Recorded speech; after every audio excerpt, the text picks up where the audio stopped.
Chapter 15. The sixth planet was 10 times larger than the last one. It was inhabited by an old gentleman who wrote voluminous books. "Oh, look!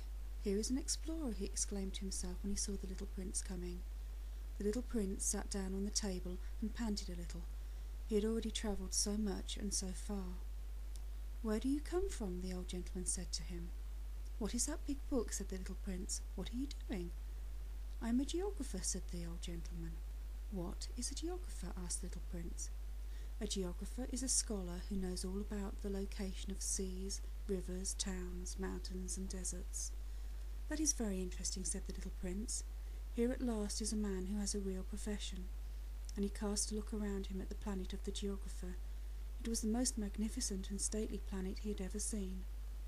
"Your planet is very beautiful," he said. "Has it any oceans?" "I couldn't tell you," said the geographer. "Oh!" The little prince was disappointed. "Has it any mountains?" "I couldn't tell you," said the geographer. "And towns and rivers and deserts?" "I couldn't tell you that either." "But you are a geographer." "Exactly," the geographer said. "But I am not an explorer. I haven't a single explorer on my planet.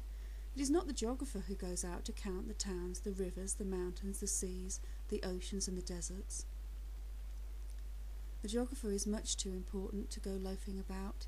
He does not leave his desk, but he receives the explorers in his study, he asks them questions, and he notes down what they recall of their travels.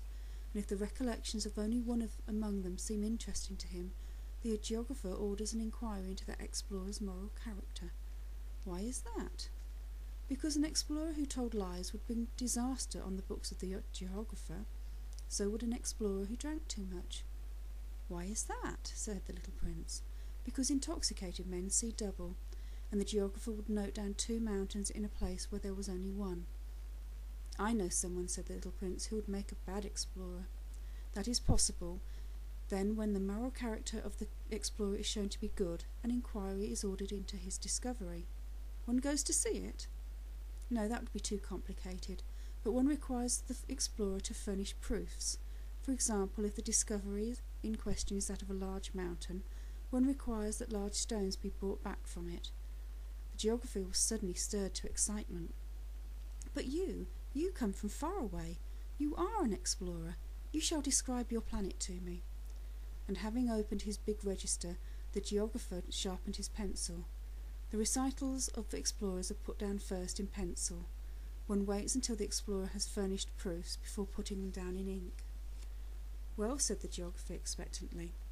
"Oh, where I live," said the little prince, "is not very interesting. It is all so small. I have 3 volcanoes. 2 volcanoes are active and the other is extinct, but one never knows." "One never knows," said the geographer. "I have also a flower." "We do not record flowers," said the geographer. "Why is that? The flower is the most beautiful thing on my planet." "We do not record them," said the geographer, "because they are ephemeral." "What does that mean, ephemeral?"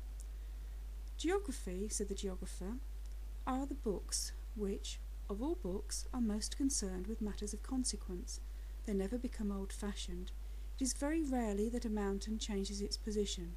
It is very rarely that an ocean empties itself of water. We write of eternal things." "But extinct volcanoes may come to life again," the little prince interrupted. "What does that mean, ephemeral?"